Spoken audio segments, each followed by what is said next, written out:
The massive space station Nexus Prime hung in the void like a glittering city. Ships from across the galaxy docked at its many ports, bringing representatives from over 200 different worlds. Inside the main chamber, the air buzzed with tension as voices rose and fell in heated debate. Ambassador Lisa Rodriguez sat at the human delegation table, her hands folded calmly in front of her. She had been negotiating for 3 weeks now, and her patience was wearing thin. Across the circular chamber, the tall, silver-skinned Krillian Trade Minister Zektar stood at his podium, his forearms gesturing dramatically as he spoke. The younger species must understand their place, Zektar declared, his voice echoing through the chamber. The Krillian Empire has ruled trade routes for 50,000 years. We know what is best for galactic commerce. Several smaller alien representatives shifted nervously in their seats. The insectoid delegate from the hive clusters clicked his mandibles in worry. The floating jellyfish-like ethereals dimmed their natural glow, a sign of distress among their kind. Commander Jake Morrison sat quietly beside Rodriguez, reviewing data on his tablet. He wore the simple blue uniform of the Human Diplomatic Corps, but his weathered hands and the small scars on his face told a different story. This was a man who had built things, fixed things, and solved problems that others called impossible. The trade restrictions you propose would hurt billions of beings, Rodriguez said, standing slowly. Many worlds depend on the current shipping lanes. Your new rules would cut off entire systems from basic supplies. Zektar laughed, a sound like grinding metal. Your species has been in space for less than 400 years. You are children playing with toys you do not understand. The Krillians were building stargates when your ancestors lived in caves. The chamber fell silent. Even the constant hum of the station's life support system seemed to quiet. The ethereal mediator Wispella began to glow brighter, her translucent form flickering with what could only be called alarm. Morrison looked up from his tablet. His brown eyes were calm, but something had changed in his expression. He set the device down, carefully, and clasped his hands together. "Ambassador," he said quietly to Rodriguez, "may I have a moment?" Rodriguez nodded, though she looked puzzled by the sudden formality. Morrison stood slowly and walked to the center of the chamber. His boots clicked softly on the polished floor. Around the room, alien representatives began to lean forward in their seats. Some of the smaller species delegates started edging toward the exits. "Minister Zektar," Morrison said, his voice carrying easily through the chamber despite being barely above conversational level. "I have been reviewing the shipping data for the past 6 hours. And what would a human engineer know about galactic trade?" Zektar sneered. Morrison nodded slowly. "You are right. Humans are new to space. We have only been traveling between stars for a few centuries." He paused, looking directly at the Krillian. "But in that time we have learned something important." The chamber was now completely silent. Several alien species had stopped breathing entirely, their equivalent of holding their breath. "We have learned," Morrison continued, "that when someone tells us something cannot be done, or that we should accept things the way they are because that is how they have always been, we tend to disagree." Zektar's silver skin began to darken, a sign of anger among his people. "You dare to lecture me, child? My people were masters of space when yours were still learning to make fire." Morrison smiled.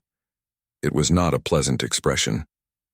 "Yes, you have been doing things the same way for 50,000 years. That is exactly the problem." The ethereal mediator suddenly blazed with bright light. "Perhaps we should take a recess," she said quickly, her voice carrying harmonics of panic. But Morrison was not finished. He walked closer to Zektar's podium, his hands still clasped behind his back. "You see, Minister, humans have a saying. When we are faced with a problem that everyone says cannot be solved, when people tell us to just accept the way things are, when they dismiss our concerns because we are too young or too small or too new." He stopped directly in front of the Krillian delegation. The silence in the chamber was now complete. Even the air recycling system seemed to have stopped. Morrison looked up at Zektar with eyes that had seen too many impossible problems get solved. "Now I'm getting annoyed." The reaction was immediate and dramatic. The ethereal mediator's form began to pulse rapidly, cycling through colors that indicated extreme distress. The insectoid delegate made a chittering sound and began backing toward the nearest exit. The massive Ursoid representative, who stood 8 feet tall and feared nothing in normal circumstances, took several large steps away from the human delegation. Even more telling was the reaction of the veteran diplomats. Species that had been attending these negotiations for decades began reaching for their communication devices. Emergency protocols were being activated across the chamber. Zektar looked around in confusion. "What is the meaning of this display?" he demanded, but no one was paying attention to him anymore. The focus of every being in the chamber was on the human who had just announced that he was getting annoyed. Captain Rick Davis, the security chief from the human vessel Aurora, touched his earpiece as urgent messages began flowing in from across the galaxy. His face went pale as he realized what was happening. Morrison remained standing calmly in the center of the chamber, apparently unaware of the panic he had caused. He looked at his watch, a simple analog timepiece that seemed oddly primitive in the high-tech environment. "Minister," he said to Zektar, "I suggest you contact your government. You are going to want to speak with them before the morning shift." The Krillian's forearms waved in dismissive gestures. "This is ridiculous. What could one human possibly do that would concern the mighty Krillian Empire?" Around the chamber, alien representatives were already packing their belongings and preparing to leave. The session was clearly over, though no formal adjournment had been called. Morrison walked back to the human delegation table and picked up his tablet. "Ambassador Rodriguez," he said, "I think we should prepare for some interesting developments." Rodriguez stared at him. "Jake, what just happened here?" "I got annoyed," Morrison replied simply. As the chamber emptied around them, emergency broadcasts began transmitting across the galaxy. In languages spanning hundreds of worlds, the same message was being sent. The humans were annoyed again, and that, as every spacefaring species had learned over the past few decades, meant that everything was about to change. The news traveled faster than light across the galaxy. On the busy trading station of Gamma Sector, an insectoid journalist named Buzziclick transmitted urgent reports to his home world. His compound eyes darted nervously as he spoke into his recording device. "This is Buzzclick reporting from Nexus Prime. The human delegation has just issued what experts are calling a Class 5 warning. Commander Morrison has announced that he is getting annoyed. I repeat, a human has declared annoyance. All shipping in this sector has been suspended pending further developments."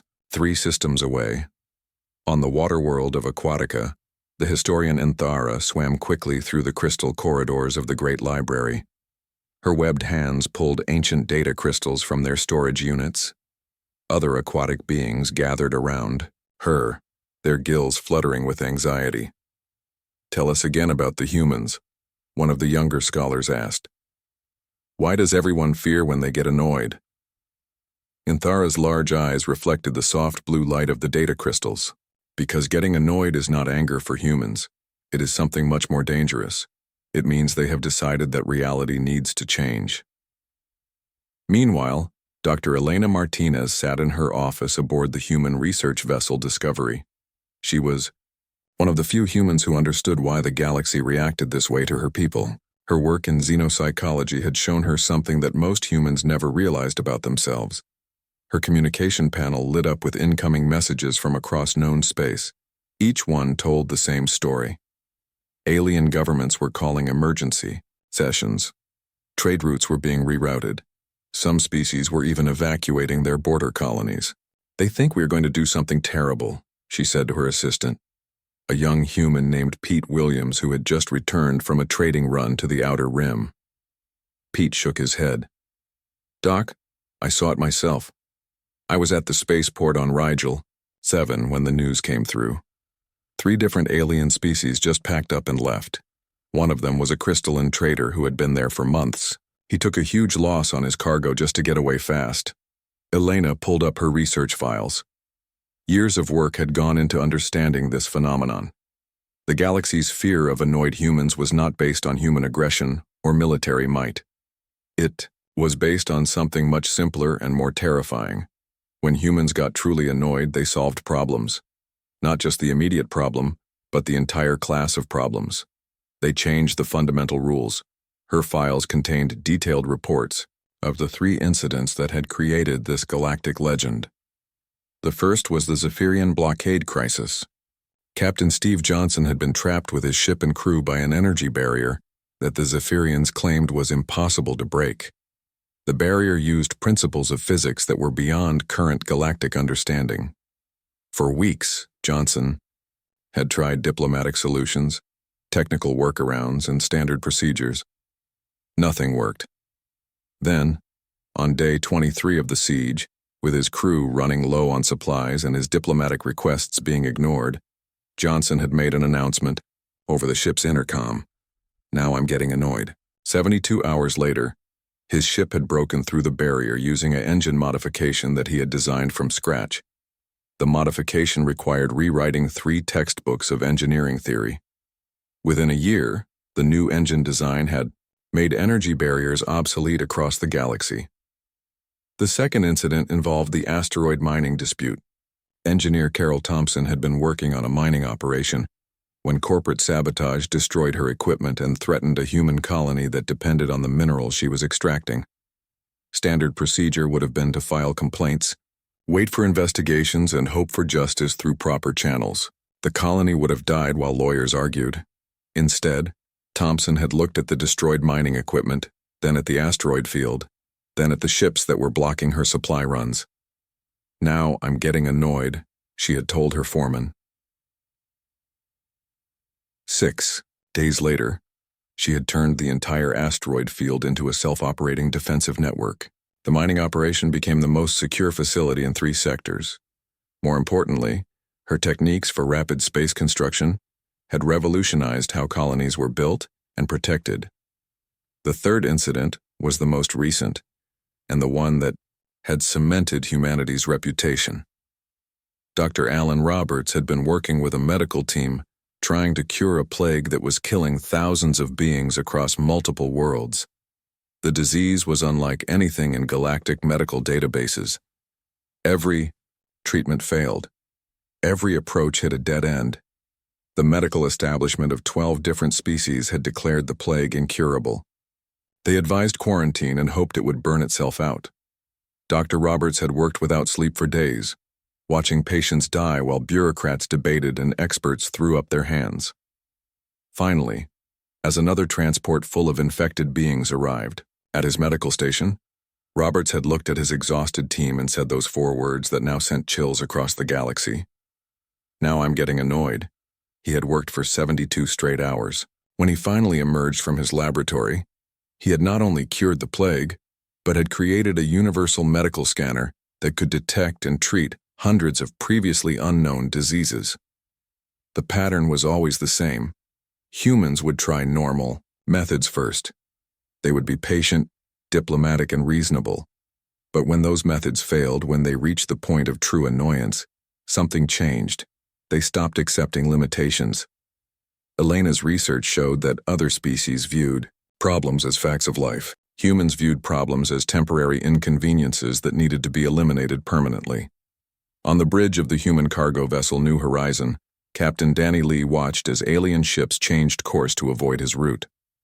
His communication officer was fielding requests from dozens of species asking about human intentions. "Captain," the officer reported, "the Altarian Council wants to know if we are planning any hostile actions. The Centauri Federation is offering to mediate whatever dispute we have, and the Vegan Trade Union just sent us coordinates for emergency supply depots in case we need resources for whatever we are planning to do." Danny laughed.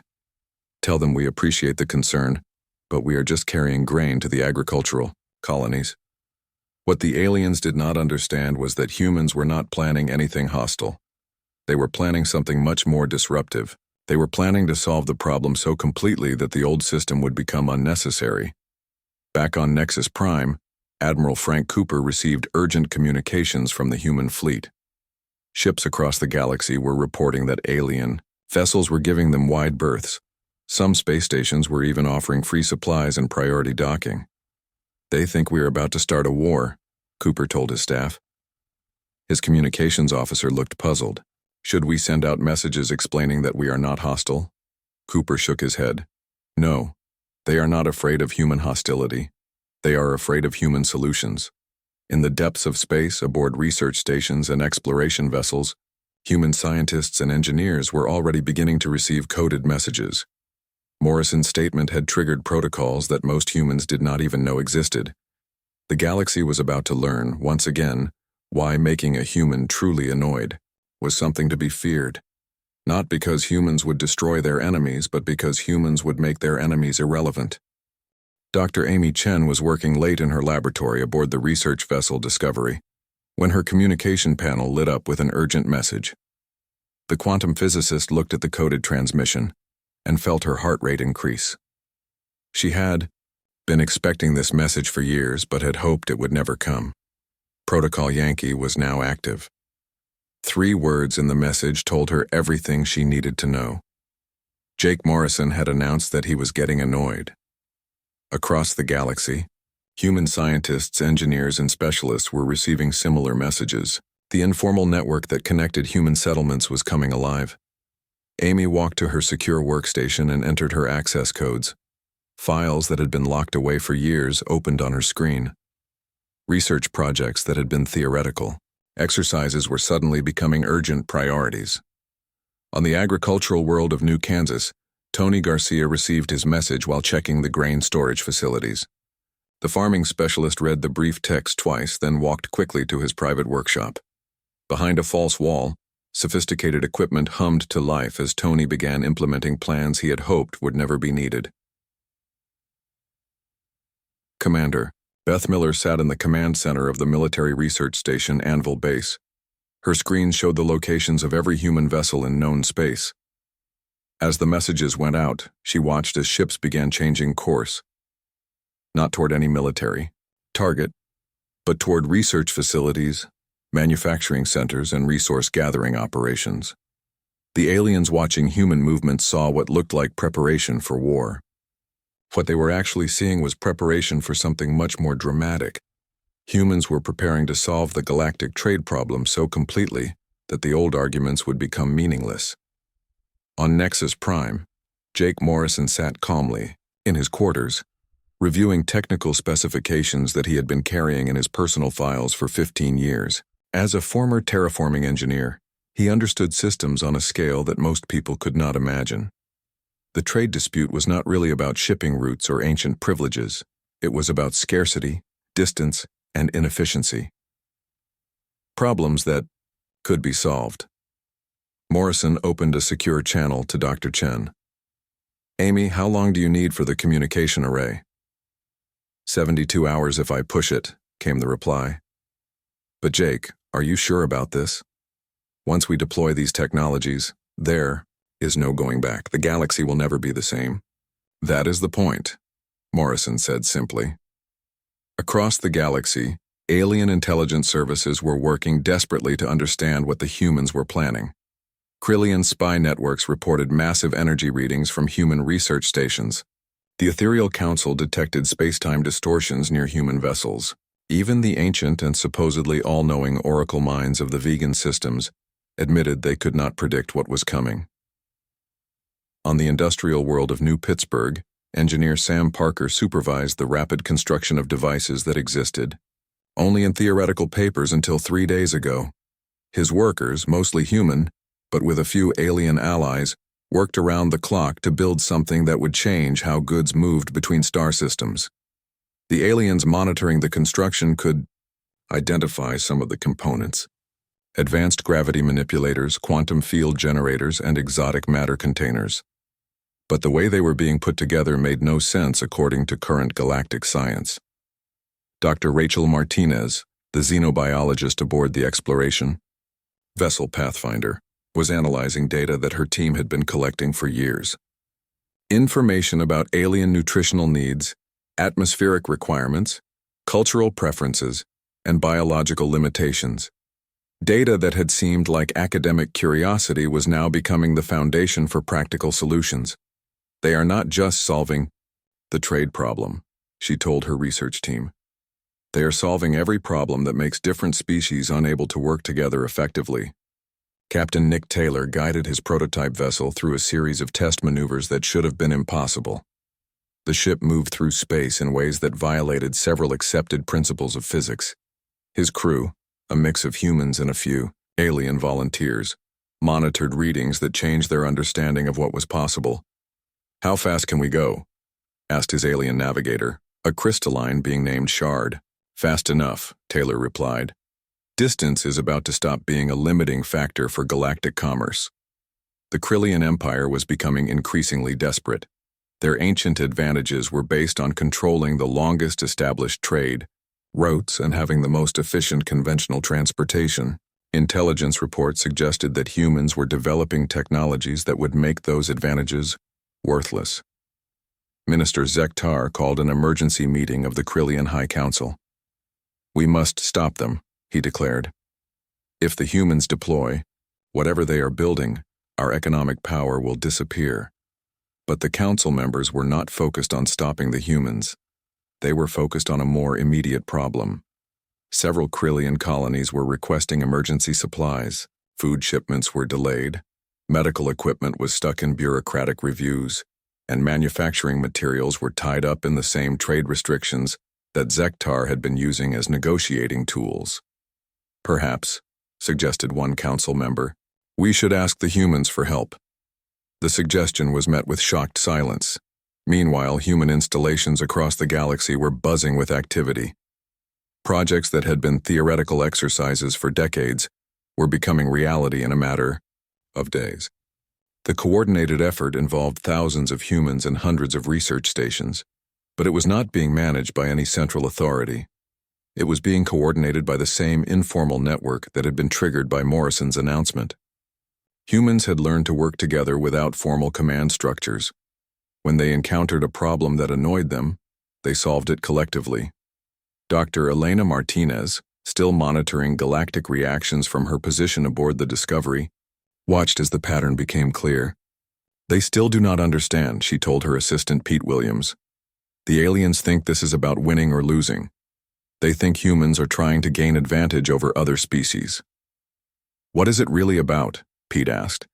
"It is about refusing to accept that problems have to exist," Elena replied. "Humans get annoyed when inefficiency is treated as inevitable, when suffering is accepted as normal, when people are told that things cannot be improved." The communication networks of a dozen species carried increasingly frantic reports. Human energy signatures were being detected throughout known space. Construction projects were appearing on uninhabited worlds. Ships were moving with impossible speed and efficiency. And at the center of it all, Jake Morrison continued his quiet work in his quarters on Nexus Prime. The man who had triggered this galactic response was calmly reviewing supply chain logistics and engineering specifications, preparing to present solutions to problems that most people did not even realize could be solved. The galaxy was about to learn that when humans got annoyed, they did not seek revenge. They sought improvement. And they were very, very good at it. Ambassador Lisa Rodriguez walked back into the negotiation chamber on Nexus Prime with a confidence that had not been there before. Behind her came Jake Morrison, no longer dressed in diplomatic robes but wearing the practical work clothes of an engineer. The chamber, which had been nearly empty 3 days ago, was now packed with representatives from across the galaxy. Every species wanted to know what the humans had been building. Morrison carried a simple data pad and a small device that looked like nothing more than a communication relay. He set both items on the central table and looked around the room. The silence was complete.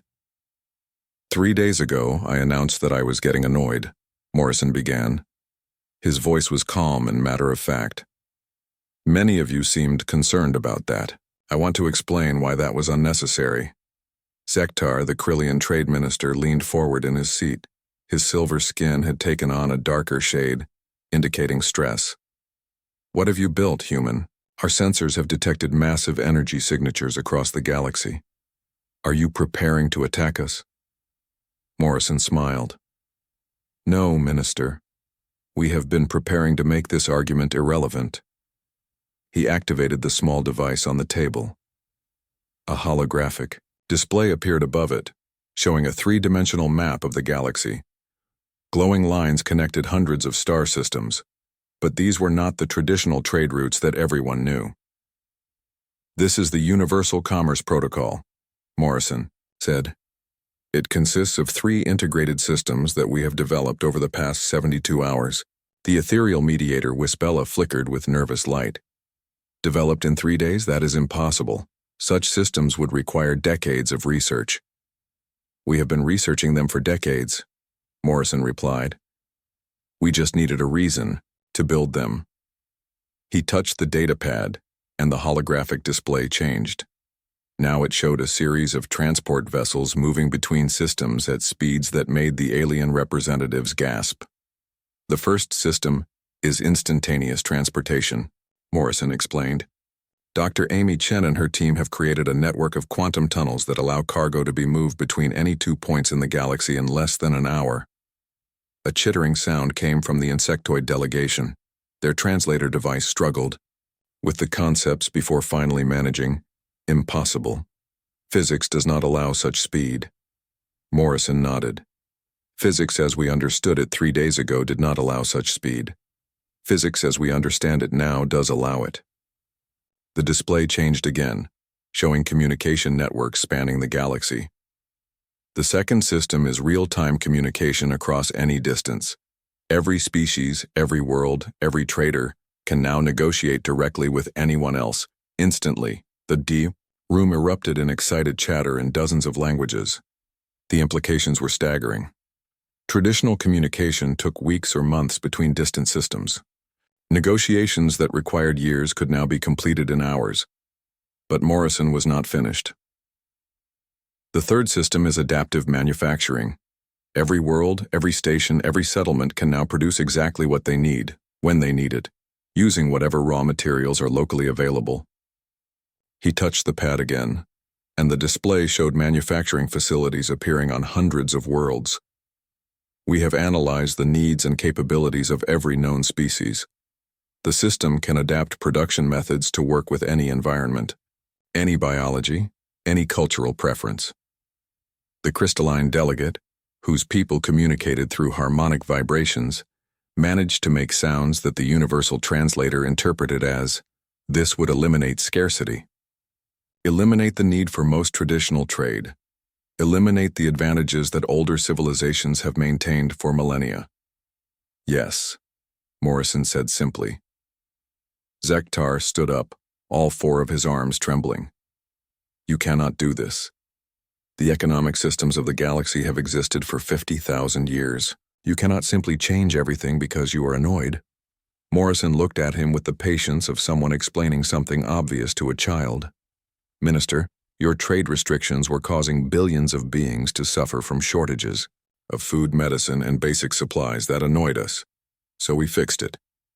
Captain Nick Taylor entered the chamber at that moment, his uniform showing signs of recent space travel. "The first full-scale test was completed 20 minutes ago," he reported. "We successfully transported a cargo ship full of medical supplies from the outer rim to the core worlds in 37 minutes. The journey usually takes 3 months. The alien representatives began talking among themselves in increasingly excited tones.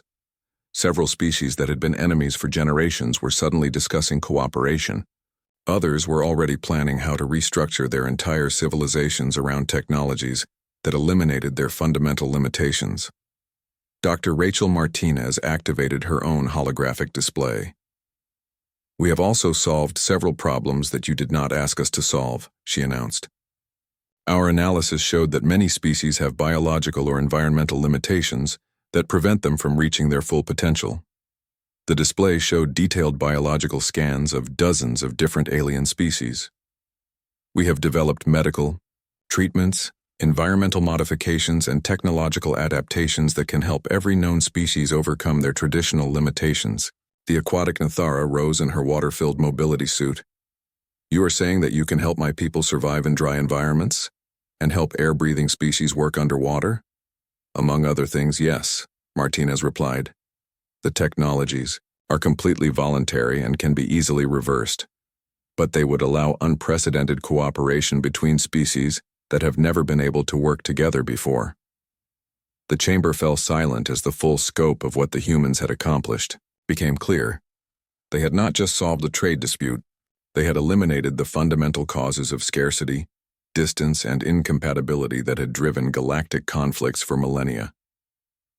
Minister Zektar sat down heavily. "What do you want in return?" he asked quietly. Morrison looked genuinely puzzled by the question. "Want? We want the problems to be solved. We want beings to have access to what they need. We want cooperation instead of conflict. But surely you seek advantage for your own species." "Minister," Morrison said patiently, "humans get annoyed by inefficiency. A galaxy full of conflict and scarcity is extremely inefficient. A galaxy full of cooperation and abundance is much more efficient. This makes us less annoyed." Ambassador Rodriguez stepped forward. "We would like to invite all species to participate in implementing these systems. We have designed them to be managed cooperatively, with each species contributing their unique capabilities and knowledge." The ethereal mediator pulsed with bright light. "You are offering to share these technologies, to give them away?" "We are offering to solve problems," Morrison corrected. "The technologies are just tools. The real solution is everyone working together instead of working against each other." Over the next hour, as demonstrations of the new systems continued, something remarkable happened in the chamber. Species that had been rivals for generations began discussing joint projects. Ancient enemies started planning cooperative ventures. The entire structure of galactic politics was reshaping itself around the reality of what humans had made possible. Zektar finally approached Morrison directly. "I owe you an apology," the Krillian said. "I thought humans were too young to understand galactic realities. I see now that humans understand realities that the rest of us had forgotten were possible." Morrison nodded. "Minister, your people have valuable experience and knowledge. We would be honored to have the Krillian Empire help us refine and improve these systems." As the session ended, delegates rushed to contact their home governments. The galaxy was about to change in ways that no one had imagined possible. And it had all started because one human engineer had gotten annoyed at an inefficient status quo. 6 months had passed since Jake Morrison announced he was getting annoyed. The galaxy looked nothing like it had before. That simple statement changed everything. President Karen Johnson stood on the observation deck of the new Galactic Cooperation Center, watching ships from hundreds of different worlds dock at the massive station. Unlike the old Nexus Prime, this station was not just a meeting place for diplomats. It was a working symbol of what the galaxy had become. Crystalline beings worked alongside aquatic species in environmental suits designed by human engineers. Insectoid hive workers collaborated with individual-minded humanoids on projects that benefited everyone. The station itself was built using materials and techniques from dozens of different worlds, creating something that no single species could have imagined. "Hard to believe it all started with a trade dispute," said Commander Jake Morrison as he joined her at the observation window. His title had changed to Director of Galactic Infrastructure Development, but he still wore the same practical work clothes he had always preferred. Johnson smiled. "Sometimes I think you planned the whole thing." Morrison shook his head. "I just got tired of watching people argue about problems that could be solved. Humans have never been good at accepting that things have to stay broken." Below them, a Krillian transport ship was unloading cargo with the help of the new instantaneous delivery system. The same Minister Zektar who had started the crisis was now one of the most enthusiastic supporters of the new systems. His people had discovered that their ancient knowledge of space navigation made them excellent coordinators for the quantum tunnel network. Dr. Susan Martinez walked up to join them, carrying a datapad full of reports. As the new director of IRE, the Galactic Problem-Solving Initiative, she coordinated efforts to address challenges that had seemed impossible just months before. "The latest reports are impressive," she told them. 17 different species have overcome biological limitations they thought were permanent. 43 worlds that were considered uninhabitable are now thriving colonies. And we have eliminated food shortages on over 200 planets. Morrison nodded, but his expression was thoughtful. "What new problems are we seeing?" Surprisingly few, Martinez replied. When people have what they need and can communicate easily with anyone in the galaxy, most traditional conflicts just disappear. The biggest challenge now is coordinating all the new cooperation. Through the observation window, they could see the construction of humanity's latest project. A massive exploration vessel was taking shape in the station's construction bay. Unlike any ship built before, this one was designed from the beginning to house crew members from dozens of different species. Captain Danny Lee, who would command the vessel, approached their group. His crew was already aboard the station, training together for the mission that would take them beyond the current galaxy. The Unity will be ready for launch in 2 weeks, he reported. We have volunteers from 87 different species. The Ethereals are providing navigation expertise, the Krillians are handling long-range communication, and the crystalline engineers have solved our power distribution problems. Johnson looked impressed. 87 species working together on one ship? The environmental systems alone required input from 30 different biological specialists, Lee explained. But Dr. Martinez's adaptive technology makes it possible for everyone to live and work together comfortably. Morrison smiled. Remember when the biggest challenge was getting 3 species to agree on a trade route? Down in the station's main plaza, a small ceremony was taking place. An elderly ethereal was teaching a group of young beings from various species about galactic history.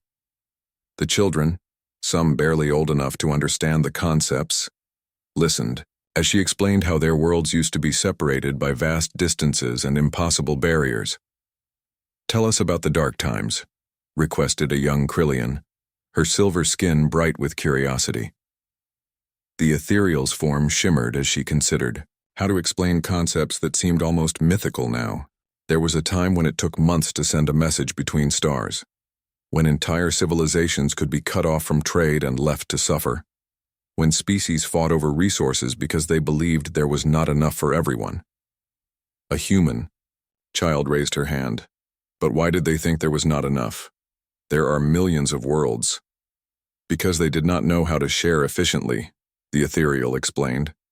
They did not have the technologies that make cooperation easy, and they did not have humans to get annoyed when things did not work properly. The children laughed at this, though they did not fully understand why the adults found it so amusing. In the station's communication center, operators from dozens of species managed the new real-time network that connected every inhabited world in the galaxy. Problems that once would have taken years to resolve were now handled in hours. Disputes were settled through direct conversation rather than lengthy diplomatic procedures. Zektar, now serving as one of the senior coordinators, received a transmission from the edge of known space. A new species had been discovered, and first, contact protocols were being initiated. Another peaceful contact, he reported to his mixed species team. The new communication technologies are making first contact much easier. When beings can understand each other immediately, there is less fear and suspicion. His assistant, a young human named Robert Chen, nodded. The exploration teams report that most new species are eager to join the cooperation network once they understand how it works. Back on the observation deck, Morrison was reading reports from across the galaxy. The transformation was not just technological. Entire civilizations were changing how they thought about problems and solutions.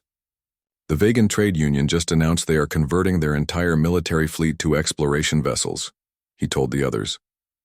They say that since there are no more resource conflicts to fight over, they want to focus on discovering new worlds to add to the cooperation network. Johnson looked at the data streaming across the displays around them. Sometimes I wonder what we will do when we run out of problems to solve. Morrison's eyes gleamed with the same expression that had started this entire transformation. We explore beyond this galaxy. According to our deep space scans, there are billions of other galaxies out there. Most of them probably have the same inefficient systems we used to have. You want to go solve problems in other galaxies? Martinez asked. I want to help beings everywhere live better lives, Morrison replied. Distance is no longer a barrier. Communication is instantaneous. Manufacturing can adapt to any need. If other galaxies are struggling with the same problems we used to have, we can help them. Captain Lee smiled. That is what the Unity is really for, is not it? Not just exploration, but spreading solutions. 2 weeks later, the Unity launched on its mission to make contact with civilizations in neighboring galaxies. The send-off ceremony was attended by representatives from every known species. As the massive ship disappeared into the quantum tunnel that would carry it across intergalactic space, the crowd cheered in hundreds of different languages. In the command center, Morrison watched the ship's departure with satisfaction. Somewhere in the next galaxy, there were probably beings arguing over trade routes, fighting over resources and accepting inefficiency as inevitable. He was already looking forward to getting annoyed at their problems too. The galaxy had learned that when humans announced they were getting annoyed, it was not a threat. It was a promise. A promise that things were about to get much, much better.